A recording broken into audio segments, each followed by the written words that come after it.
शिक्षा एवं अनुसंधान संस्थानों तक हर मंच पर युवाओं की प्रतिभा को अवसर प्राप्त हो रहा है।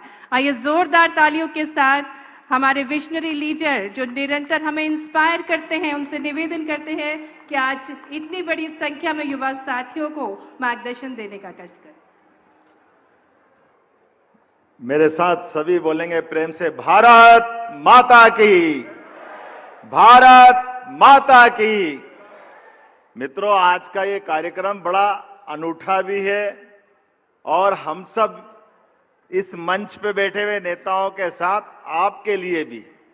मध्य प्रदेश की सरकार अपने युवाओं के भविष्य के लिए, आने वाले कल के लिए उनके मन में सपने क्या है, वो किस दिशा में बढ़ना चाहते हैं, और सच में इस देश के साथ यशस्वी प्रधानमंत्री का जोरदार अभिनंदन करें नरेंद्र मोदी जी का।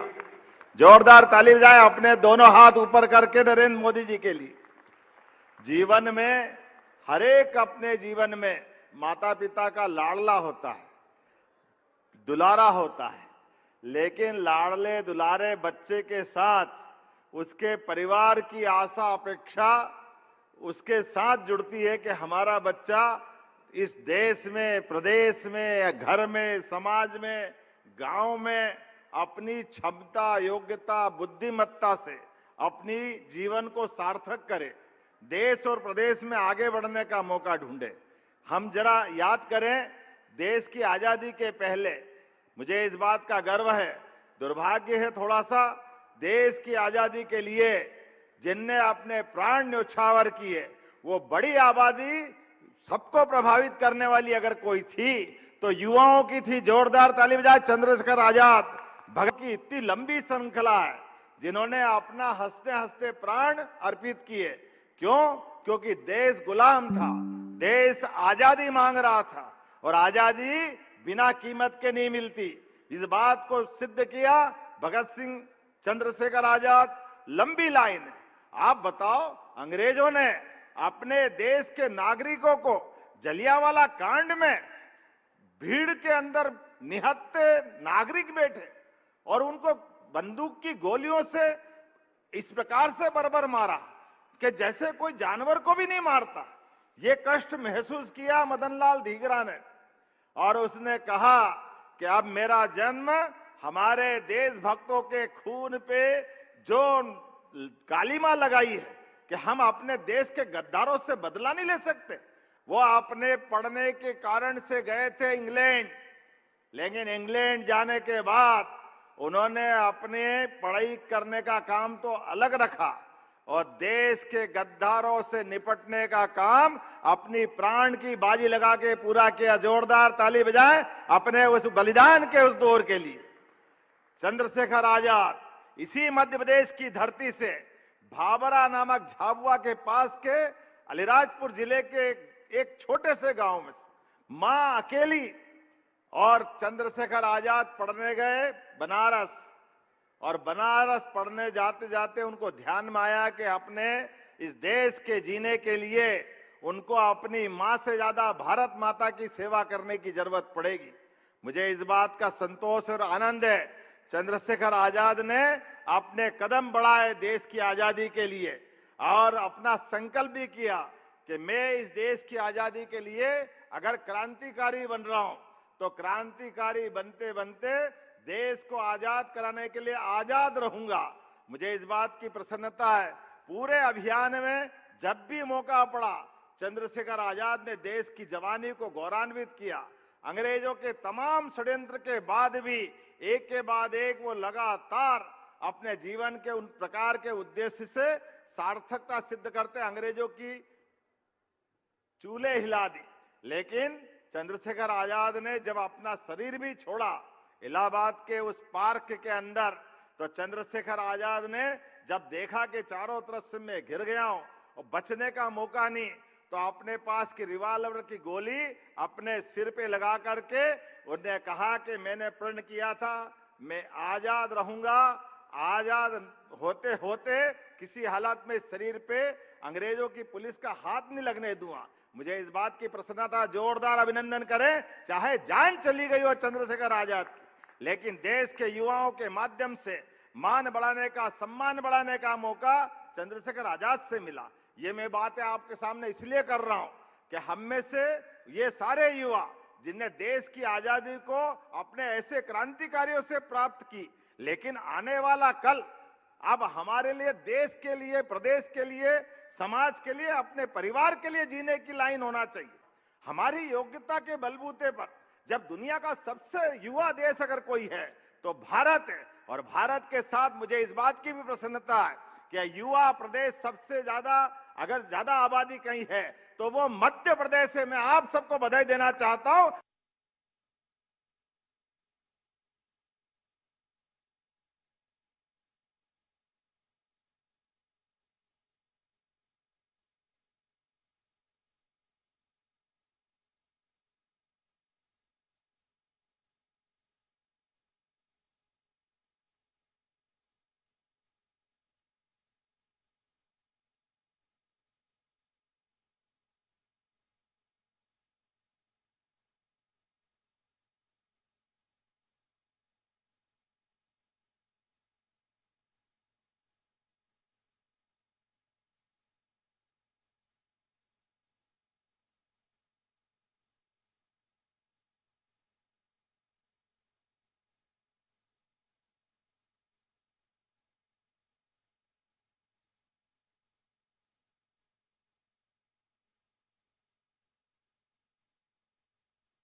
चुनाव लड़े तो मुख्यमंत्री, दूसरा चुनाव लड़े तो फिर मुख्यमंत्री, तीसरा चुनाव लड़े तो फिर मुख्यमंत्री, चौथा चुनाव लड़े तो प्रधानमंत्री।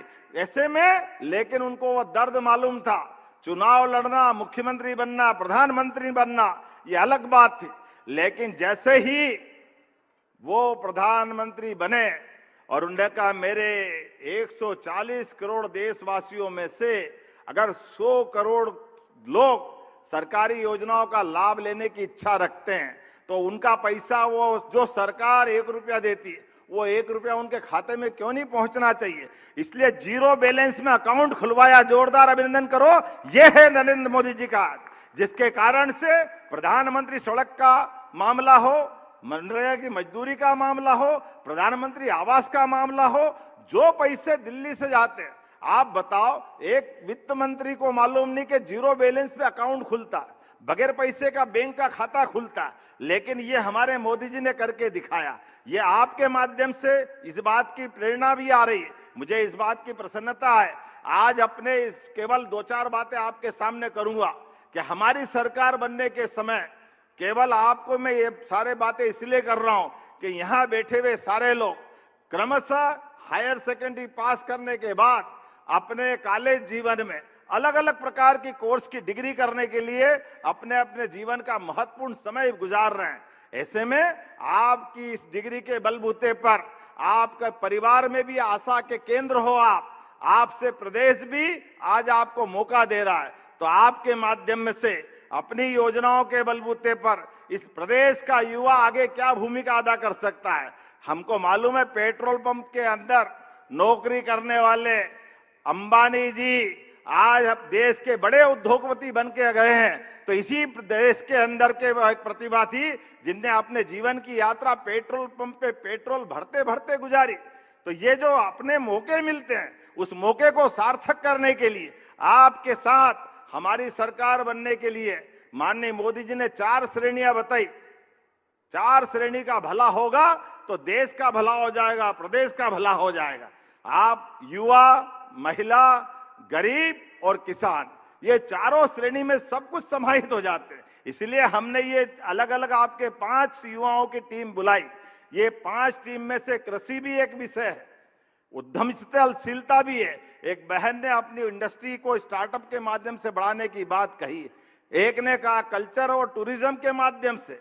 अब आप अंदाज लगा लो, केवल आपकी जानकारी के लिए बताना चाहेंगे, अकेले ये बाबा महाकाल का मंदिर हमारे सबके बगल में कौन कौन गया महाकाल मंदिर? हाथ खड़े करके बताओ, गए कि नहीं गए?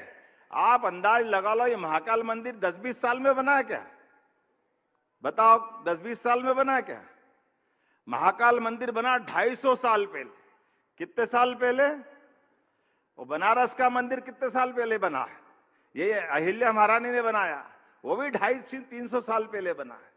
लेकिन ये 250-300 साल पहले उस मुगल सत्ता में जो मंदिरों को पसंद नहीं करते थे, तो जोरदार ताली बजाओ अहिल्या महारानी के लिए और महादजी सिंधिया के लिए, जिन्होंने उस समय भी हिम्मत के साथ सनातन संस्कृति का ध्वज लहराया और वो आसमान से बात करता हुआ महाकाल का मंदिर अपने सामने आया।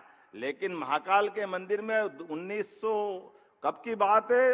लगभग 250-300 साल पहले की, 17वीं शताब्दी से। लेकिन 2022 मोदी जी के महाकाल के महालोक के लोकार्पण के पहले पहले तक अकेले उस उज्जैन में 60-70 लाख लोग आते थे। कितने आते थे? 60-70 लाख। और आज 2026 भी आधा ही चल रहा है, लेकिन केवल 3.5 साल के अंदर आज स्थिति बन गई 8.5 करोड़ लोग आ रहे हैं। जोरदार ताली बजाओ। ये कितने प्रकार से लोगों को रोजगार दे रहे हैं। वही महाकाल मंदिर है, लेकिन महाकाल का महालोक बनाकर बाबा महाकाल की तो सब आस्था के साथ दर्शन पूजा की इच्छा रखते हैं। लेकिन महाकाल के परिवार में कौन कौन है? गणेश जी महाराज, पार्वती मैया, कार्तिकेय, उनके जीवन की सब लीला। जैसे एक लीला हमको मालूम है कि जब शंकर भगवान को गुस्सा आता तो तांडव नृत्य करते हैं, लेकिन उनके जीवन में केवल तांडव नृत्य नहीं, जब आनंद में डूबते तो वो आनंद नृत्य भी किया। ऐसी सारी जीवन की सब घटनाएं जोड़ करके उस बाबा महाकाल के महालोक के अंदर वो सारी प्रतिमाओं को संयोजन किया गया। एक तो बड़ी जोरदार है, कभी आप गौर से जाके देखना। जब रावण बड़ा भक्त है महाकाल का, और महाकाल की भक्ति के उस भाव में उनने कैलाश पर्वत सहित जब महादेव को अपने सिर पे धारण कर लिया तो उसको अहंकार हो गया, और अहंकार होकर के उसने कहा कि ये शंकर भगवान मेरे आराध्य भले ही है, लेकिन मैं अपने सिर पे इनको उठा सकता हूं। और उठाने का घमंड जैसे ही एहसास हुआ शंकर भगवान को, तो आप मूर्ति में जाके देखना, महाकाल के महालोक में दिखाई देगा। शंकर भगवान ने अपने अंगूठे का केवल एक हिस्सा दबाया तो वो महाप्रतापी रावण जो कैलाश पर्वत सहित शंकर भगवान को अपने सिर पे धारण कर लिया, उसकी भ्रकटी से पसीना निकलने लगा।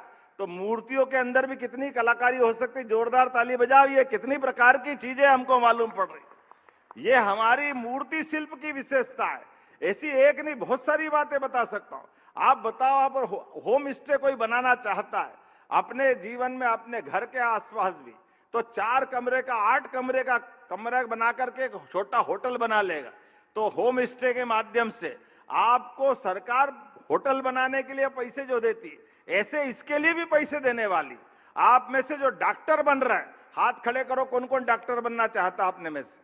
आप अंदाज लगा लो, मध्य प्रदेश एकमात्र राज्य ऐसा है अपने यहाँ पर डॉक्टर बनने के लिए गवर्नमेंट मेडिकल कॉलेज के बाद अगर बच्चे डॉक्टर बनने जा रहे हैं तो डॉक्टर के लिए 70 लाख, 80 लाख, 1 करोड़ की भी प्राइवेट फीस भरना है, तो हमारी सरकार उनकी फीस भर रही। जोरदार अभिनंदन करो। यह जानकारी भी आपको होना चाहिए, क्योंकि आपको फीस भर के हम केवल ये एक बांड भरा रहे हैं कि आपके घर में कठिनाई है, आप 60, 70, 80 लाख, 1 करोड़ नहीं भर सकते, कोई बात नहीं, आप डॉक्टर बन जाओ। डॉक्टर बनने के बाद आप हमारे सरकारी हॉस्पिटल में 5-6 साल नौकरी कर लो, उससे वो पैसे उतार देना, वो जीवन भर आप अपने परिवार में डॉक्टर बन के जा रहे हो। ये होना चाहिए कि नहीं होना चाहिए? ये हमारी सरकार की योजनाओं के भरोसे हो।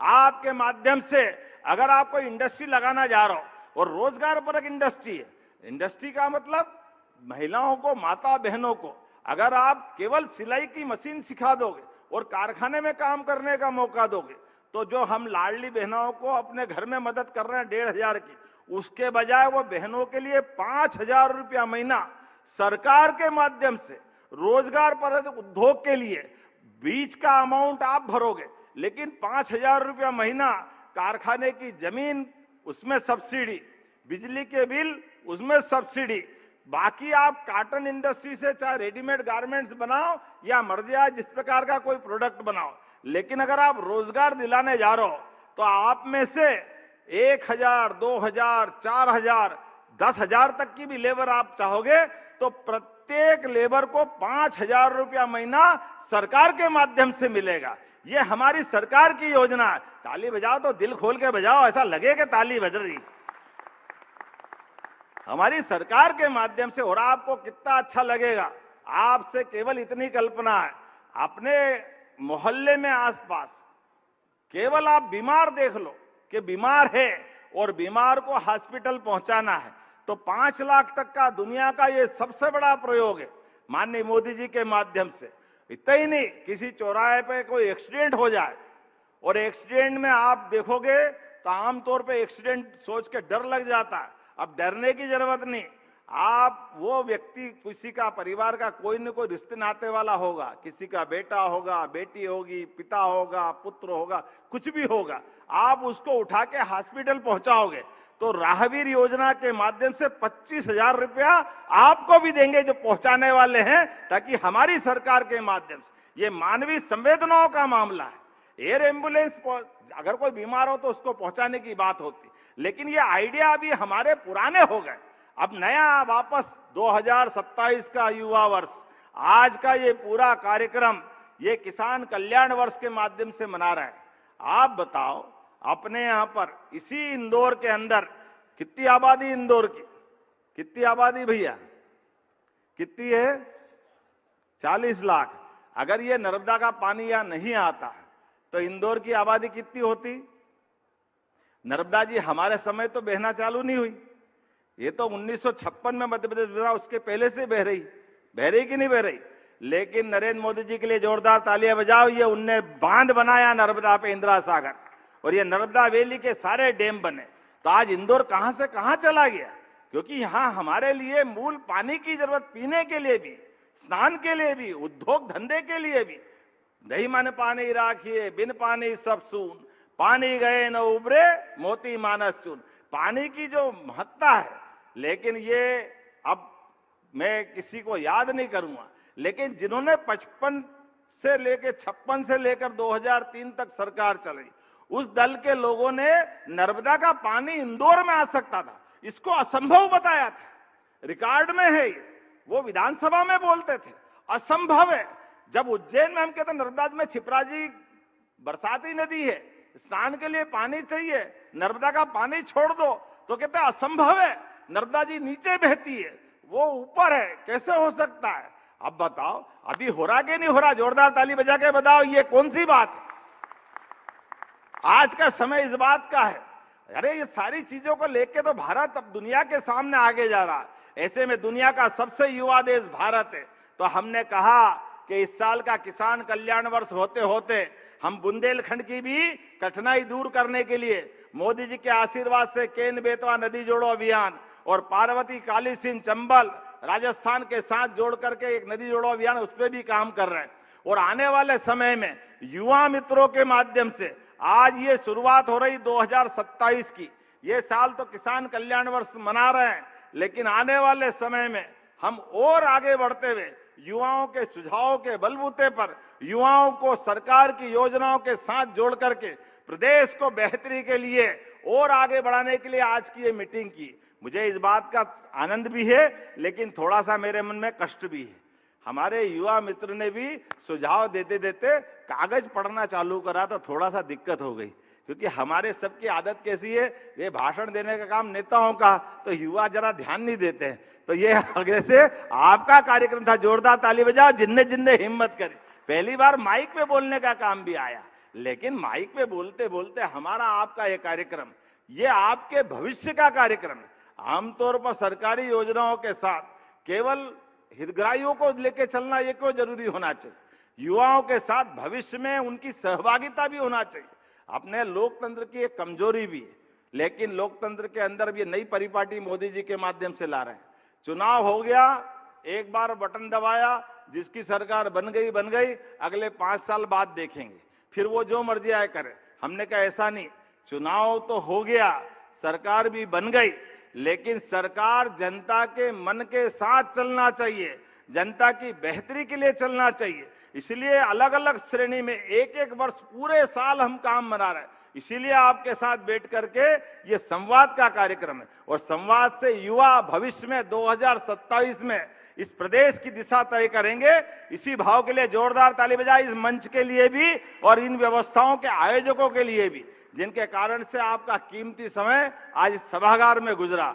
मुझे इस बात की प्रसन्नता है, इस देश पे खासकर अहिल्या महारानी की नगरी से और हमारे पास के नगर विक्रमादित्य की नगरी तक और रानी दुर्गावती जबलपुर से लगा करके उधर तात्या टोपे की नगरी तक, टंटिया मामा जैसा व्यक्ति अपने झाबुआ अलीराजपुर क्षेत्र के अंदर अंग्रेजों से लड़ाई लड़ता है।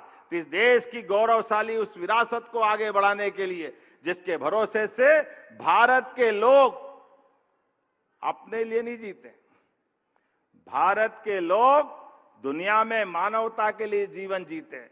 इसलिए समूची वसुधा को कुटुंब के नाते से मानते।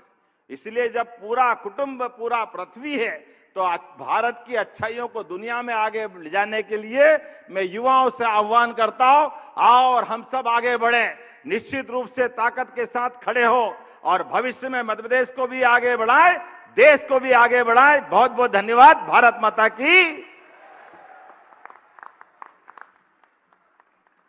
बहुत बहुत धन्यवाद माननीय मुख्यमंत्री जी। सबका साथ सबका विकास जो आपकी सोच है, और साथ ही में युवा साथियों के विचार को साझा करके उनके लिए अवसरों का मध्य प्रदेश बनाने के लिए बहुत बहुत धन्यवाद। और अब आभार प्रस्तुतिकरण के